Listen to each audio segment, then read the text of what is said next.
Subscribe करें बूटी channel को और प्रेस करें बेल आइकन को हमारे लेटेस्ट वीडियो सबसे पहले देखने के लिए। हाय फ्रेंड्स, बूटी चैनल में आपका स्वागत है। आज हम इस वीडियो में डिज़ाइनर फ्रॉक बनाएंगे। फ्रॉक के लिए हमने यहाँ पे प्लेन और नेट फैब्रिक लिया है। प्लेन फैब्रिक हमने 2.5 मीटर लिया है और नेट फैब्रिक हमने 1 मीटर लिया है। तो चलिए इसे बनाना हम शुरू करते हैं। सबसे पहले हम टॉप पार्ट कट करेंगे। इसके लिए फैब्रिक को हमने 4 फोल्ड किया हुआ है। टॉप पार्ट की लेंथ हमने ली है 13 इंचेस। यहाँ पे शोल्डर की चौड़ाई आएगी 6 इंचेस, मार्क करेंगे। अब यहाँ से आर्म होल की लेंथ हमें लेनी है 6.5 इंचेस, मार्क करेंगे और स्ट्रेट लाइन ड्रॉ कर लेंगे। चेस्ट की चौड़ाई हमें लेनी है 9 इंचेस। आपका जो भी मेजरमेंट हो उससे डिवाइड बाय 4 करके 1 इंचेस एक्स्ट्रा लेना है सिंगल आर्म्स के लिए। कमर की चौड़ाई हम लेंगे 8.5 इंचेस। अब दोनों पॉइंट को मिलाते हुए लाइन ड्रॉ कर लेंगे। आर्म होल का शेप देते हुए ड्रॉ करेंगे। इस तरह ड्रॉ हो जाने के बाद इसे हम कट करेंगे।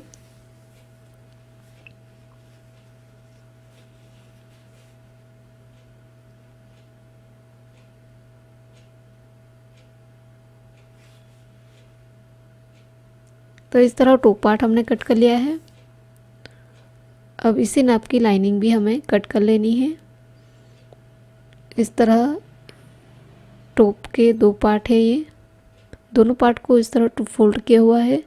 अब नेक की चौड़ाई हम लेंगे 2.5 इंचेस और नेक की लंबाई हमें लेनी है 5 इंचेस। राउंड शेप देते हुए ड्रॉ कर लेंगे।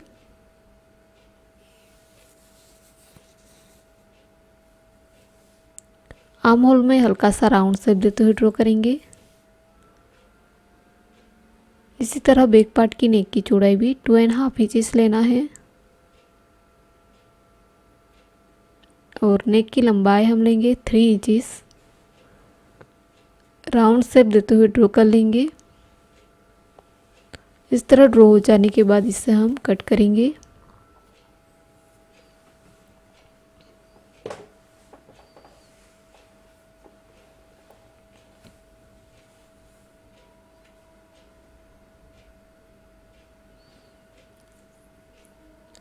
बॉटम पार्ट के लिए हमने यहाँ पे फैब्रिक को इस तरह 2 फोल्ड किया हुआ है। इस तरफ है आउटसाइड और इस तरफ है फोल्डिंग साइड। आउटसाइड से हमें फैब्रिक को फोल्डिंग साइड की तरफ टर्न करना है और इस तरह का ट्रायंगल शेप बनाना है। अब ऊपर की तरफ कमर की चौड़ाई आएगी। इसके लिए हम टॉप पार्ट लेंगे। टॉप पार्ट को 2 फोल्ड करके रखेंगे और दोनों तरफ मार्क कर लेंगे। हल्का सा राउंड शेप देते हुए ड्रॉ करेंगे। अब बॉटम पार्ट की लेंथ हम लेंगे 28 इंचेस।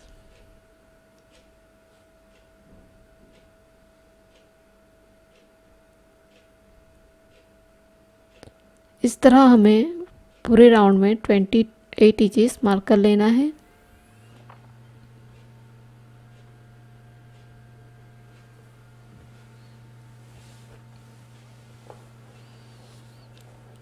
इस तरह मार्क हो जाने के बाद ऊपर की लाइन और नीचे की लाइन को कट करेंगे।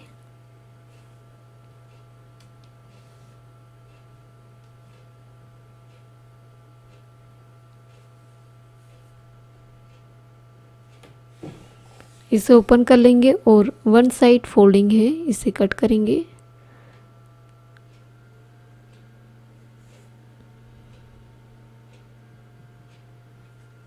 इस तरह 2 लेयर हमने कट कर लिया है।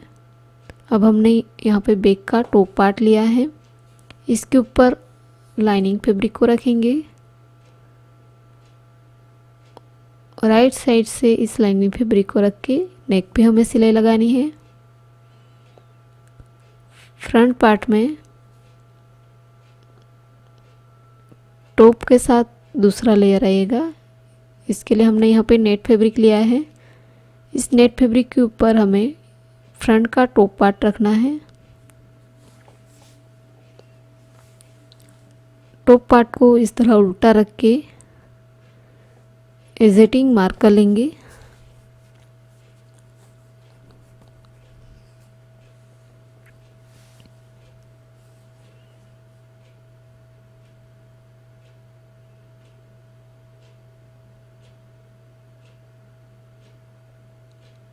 इस तरह हमने मार्क कर लिया है। अब वन साइड हमें इस नेट फैब्रिक की लेंथ लेनी है 15 इंचेस और शोल्डर के आउटसाइड आर्म होल की तरफ हमें 3 इंच पे मार्क करना है।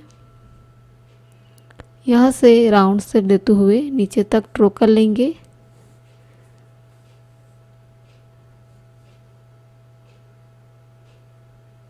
इस तरह ड्रॉ हो जाने के बाद इसे हम कट करेंगे।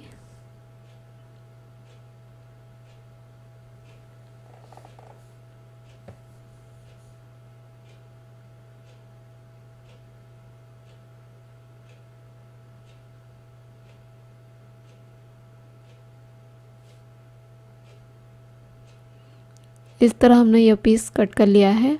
अब हमने यहाँ पे फ्रंट का पार्ट लिया है, इसे रॉन्ग साइड रखा है।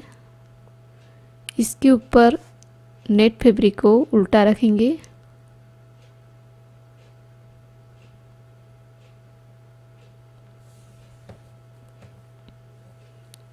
अब इसके ऊपर लाइनिंग फैब्रिक को रखेंगे।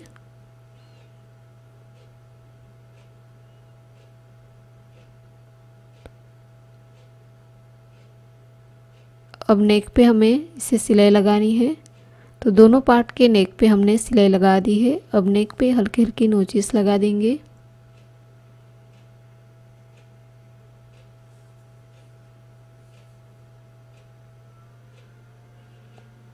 कट लगाने के बाद दोनों पार्ट को राइट साइड टर्न कर लेंगे।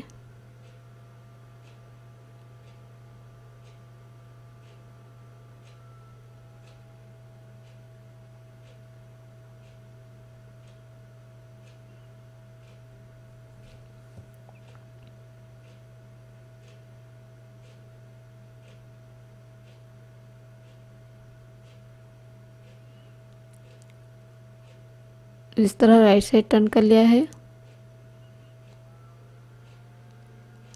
अब बॉटम पार्ट टॉप पार्ट के साथ अटैच कर लेंगे। फ्रंट का जो ये ऊपर का लेयर है इसे नहीं अटैच करना, सिर्फ टॉप पार्ट को ही अटैच करेंगे। तो टॉप बॉटम को अटैच कर लिया है। अब फ्रंट पार्ट हम लेंगे, इसके इस बॉर्डर पे हमें रफल बनानी है। रफल के लिए हमने यहाँ पे बॉटम पार्ट का नीचे का जो एक्स्ट्रा फैब्रिक बचा हुआ है इससे हमने लिया है। तो यहाँ पे हमने रफल की लेंथ हमने ली है 5 इंचेस।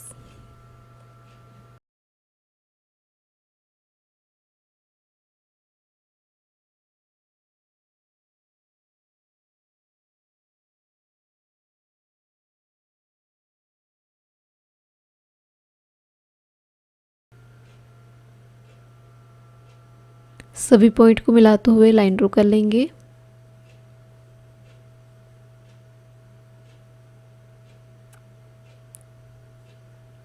और इसे हम कट करेंगे।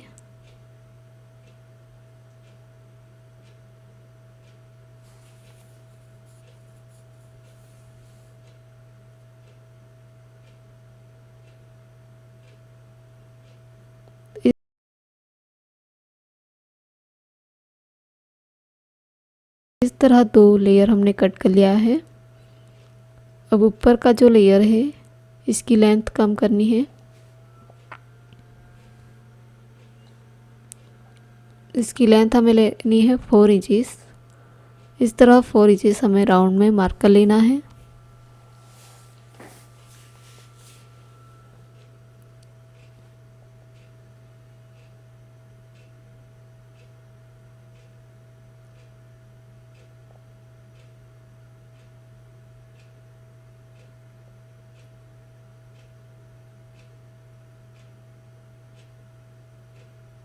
मार्क हो जाने के बाद इसे हम कट करेंगे।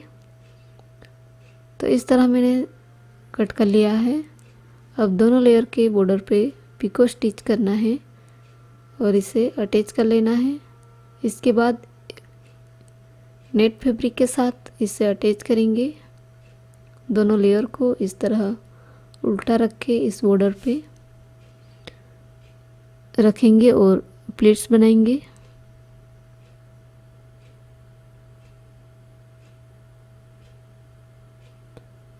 इस तरह की प्लेट्स हमें यहाँ तक बनानी है।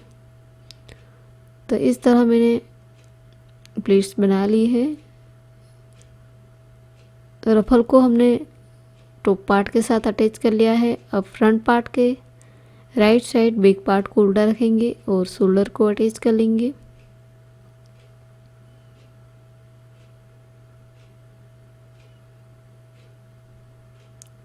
शोल्डर हमने अटैच कर लिया है।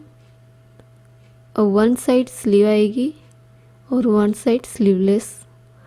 इस तरफ हम स्लीव अटैच करेंगे। इसके लिए हमने यहाँ पे इस तरह का पीस लिया है। इसे इस तरह टू फोल्ड कर लेंगे।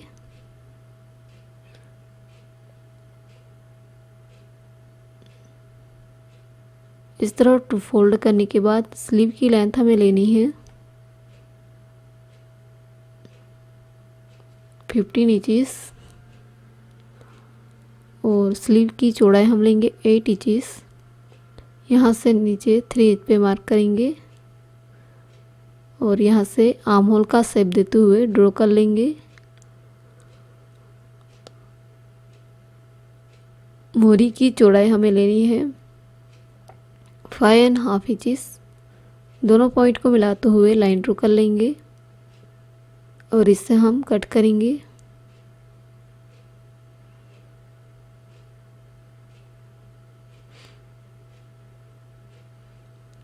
इसे ओपन कर लेंगे और वन साइड हल्का सा राउंड से देते हुए कट कर लेंगे।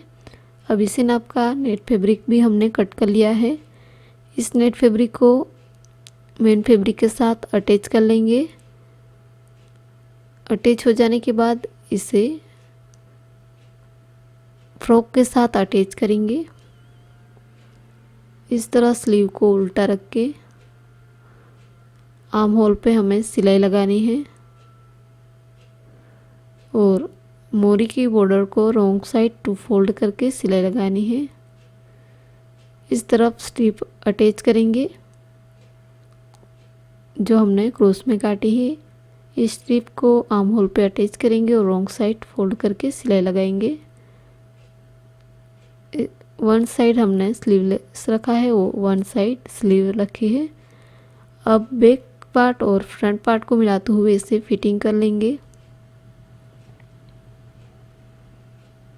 दोनों लेयर को अच्छे से मिलाना है और स्लीव से लेके नीचे तक 1 इंच का मार्जिन रख के सिलाई लगानी है। इसके बाद बॉटम पार्ट का जो नीचे के बॉर्डर है इसे रॉन्ग साइड टू फोल्ड करके सिलाई लगाएंगे। तो इस तरह मैंने इस फ्रॉक को फिटिंग कर लिया है और इस बॉर्डर को फोल्ड करके सिलाई लगा दी है। अब इस फ्रॉक को हमें राइट साइड टर्न कर लेना है। यहाँ पे फ्लावर से डेकोरेट करेंगे। तो इस तरह मैंने यहाँ पे फ्लावर से डेकोरेट किया हुआ है। तो फाइनली डिज़ाइनर फ्रॉक हमने रेडी कर लिया है फॉर 10 ईयर बेबी के लिए। यदि यह डिज़ाइन आपको अच्छी लगी हो तो हमारे वीडियो को लाइक करें, शेयर करें और सब्सक्राइब करें और बेल आइकन को भी ज़रूर क्लिक करेगा ताकि आने वाले नई वीडियो की नोटिफिकेशन आपको मिल सके। Thanks for watching.